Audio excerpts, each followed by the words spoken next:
নমস্কার বন্ধুরা, অ্যাস্ট্রোসেজে আপনাদের সবাইকে স্বাগত জানাই।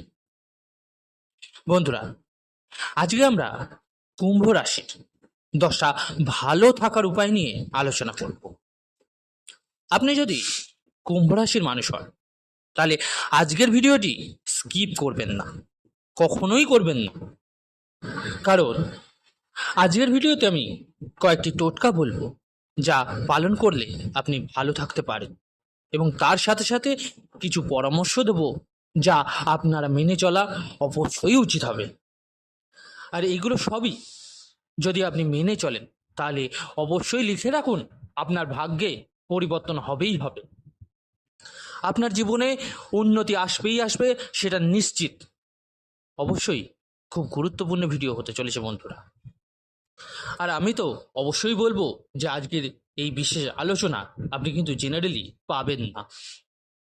বন্ধুরা, আপনারা যারা নিজেদের বাচ্চাদের প্রেডিকশন করাতে চাইছেন, জন্মছক বিচার করাতে চাইছেন, তারা অবশ্যই আমার টেলিগ্রাম চ্যানেল জয়েন করে নিতে পারেন। লিঙ্কটা ভিডিও ডেসক্রিপশানে পেয়ে যাবেন। এছাড়াও আপনারা চাইলে আমার সঙ্গে সরাসরি যোগাযোগ করতে পারেন। আমার হোয়াটসঅ্যাপ নাম্বার এই ভিডিও ডেসক্রিপশানে দেওয়া থাকবে।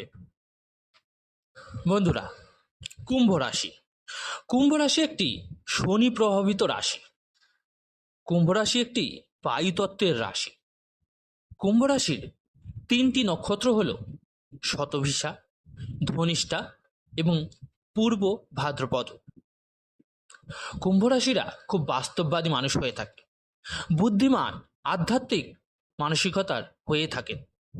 এরা পরিশ্রমী হয়, তার সঙ্গে সঙ্গে এরা কর্তব্যপরায়ণও হয়। খুব সুন্দর কথা বলতে পারে।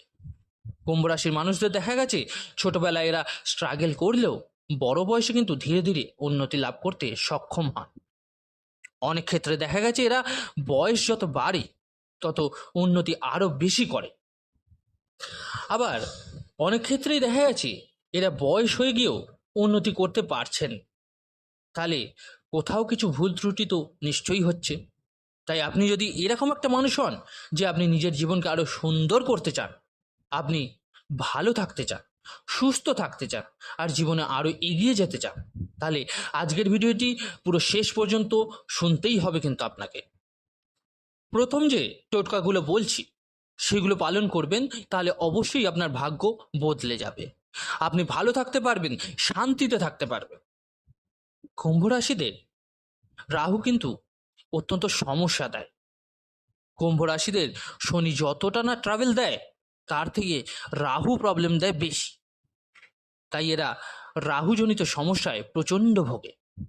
বিভিন্ন কাজ হতে হতে হয় না, নানা রকম বাধার সম্মুখীন হতে হয়, শারীরিক সমস্যার মধ্যে পড়তে হয়। অনেক ধরনেরই ছোটোখাটো কষ্ট কিন্তু আপনার সংসারের মধ্যে চলে আসছে। এগুলো রাহুজনিত বেশিরভাগ সমস্যা। অনেক কুম্ভ রাশির স্টুডেন্টরা তো পড়াশোনা ঠিকমতো করতেই পারেন না, তারা চায় কিন্তু করতে পারে না। তো আপনিও যদি এক্ষেত্রে রাহুর মন্ত্র রোজ জপ করেন, ওম রাহাবে নামক 108 বার প্রত্যেক দিন, যদি না পারেন তবে 11 বার বা 28 বারও করতে পারেন, তাহলে আপনি দেখতে পাবেন অনেক সমস্যা আপনার জীবন থেকে কিন্তু আস্তে আস্তে করে কেটে যাচ্ছে। কুম্ভ রাশির অধিপতি শনি। রাহু ও শনির জন্য কম বেশি কিছু না কিছু সমস্যা দেখতে পাওয়া যায়। তাই কুম্ভ রাশিরা যদি রাহু ও শনির বস্তু দান করতে পারেন তাহলে অত্যন্ত ভালো এদের জন্য হবে। দানের একটা আলাদা গুরুত্ব আমাদের শাস্ত্রেই লেখা আছে। যেমন পূর্বজন্ম থেকেও কিন্তু কিছু কর্মফল নিয়ে আসি আমরা।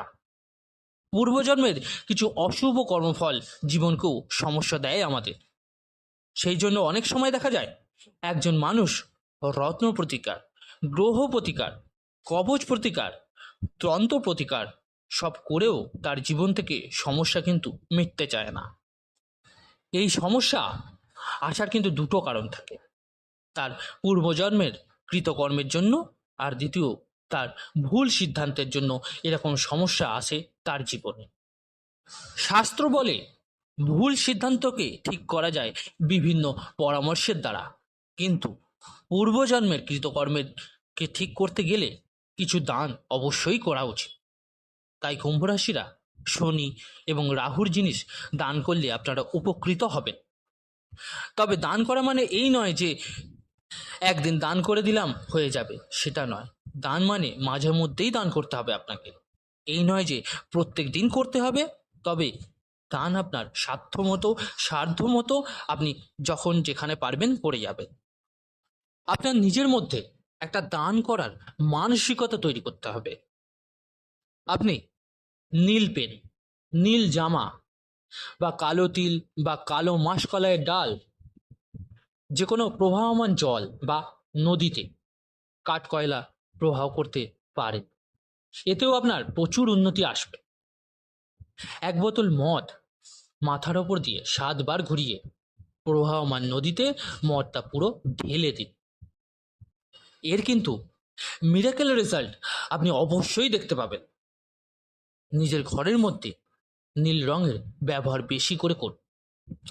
নীল জামা বেশি পরুন। বেডশিট নীল রঙের বেশি রাখুন। আপনি চাইলে নীল রঙের গোলাপ আর্টিফিশিয়াল, সেটা ঘর সাজসজ্জাতে ইউজ করতে পারেন। খুব সুন্দর রেজাল্ট পাবেন। সমস্যাগুলো কিন্তু আপনার আস্তে আস্তে করে কেটে যাবে। এছাড়াও মানুষের সেবা করা, লোকের হেল্প করা, এগুলো করুন। এতে কিন্তু আপনার রাহুর সমস্যা কেটে যাবে। মানসিক শান্তি পাবেন আপনি। গ্রহগত সমস্যাও কাটবে আপনার এতে। নতুন প্রযুক্তিকে ব্যবহার করা শিখুন, কারণ আপনার জন্য অনলাইনটা খুব ইম্পর্টেন্ট। বায়ুতত্ত্বের রাশি আপনার। অনলাইন যতটুকু পারবেন কাজকর্ম, তাতে কিন্তু এই বায়ুতত্ত্বের রাশিরা ইম্পর্টেন্স রোল প্লে করে। ইন্টারনেটের সংযুক্তি কাজকর্মকে খুব ভালো হবার কথা হবে আপনাদের। আর হ্যাঁ, অবশ্যই বলবো, আপনি যদি ভালো থাকতে চান তো বেশি করে জল খান। কুম্ভ রাশি কিন্তু কিছুটা জলের সঙ্গেও সংযুক্ত। যখনই টেনশন, ডিপ্রেশন বা মানসিক অবসাদ বলুন, বা সিদ্ধান্ত নিতে পারছেন না, সিদ্ধান্তহীনতায় ভুগছেন, তখনই কোনো নদী বা ঝিলের পাশে গিয়ে বসে একটু চুপচাপ থাকুন, একটু মাথা ঠান্ডা করার চেষ্টা করুন। এটা পারলে 2-3 বার করে দেখুন, দেখবেন আপনার সমস্যা কিন্তু কেটে যাবে। আবার এটাও হতে পারে যে হয়তো ওখানে বসেই আপনি কি করে সেই সমস্যা থেকে বেরোতে পারবেন তার পথ নিজেই বের করে ফেলবেন। করে দেখুন একবার। বয়স্ক মানুষদের সম্মান করার চেষ্টা করুন, এতে আপনি লাভবান হবেন। নয়তো শনির রোষে কিন্তু আপনি পড়তে পারেন। আপনি নিজের ওপিনিয়নকে বেশি গুরুত্ব দেন, নিজের ওপিনিয়ন শ্রেষ্ঠ এটা প্রমাণ করার চেষ্টা করেন। এটা বাদ দিন নিজের থেকে। আপনার অপোজিটের লোকটা কি বলছে, কি বলতে চাইছে, বোঝার চেষ্টা করুন, শুনুন মন দিয়ে। বন্ধুরা, খুব কঠিন কিছু টোটকা বা টিপস দিইনি যা আপনি মানতে পারবেন না। আপনি যদি এই 10টা টিপস বা টোটকা একটু ফলো করে চলেন, তাহলে 1-2 মাসের মধ্যেই আমি বলছি আপনি পরিবর্তন কিন্তু দেখতে পাবেন। নিজে বলতে বাধ্য হবেন যে কাজ হয়, আপনি ভালো থাকতে পারবেন। ভালো থাকার মহা উপায়গুলো এইগুলোই আছে, একটু মেনে চলুন। তো বন্ধুরা, আজকের এই আলোচনা কেমন লাগলো জানাতে ভুলবেন না, অবশ্যই কমেন্ট করে। ভালো লাগলে লাইক ও শেয়ার করতে কিন্তু ভুলবেন না। আর যে সকল বন্ধুরা নতুন শুনছেন তারা অবশ্যই চ্যানেলটিকে সাবস্ক্রাইব করে নেবেন। ধন্যবাদ।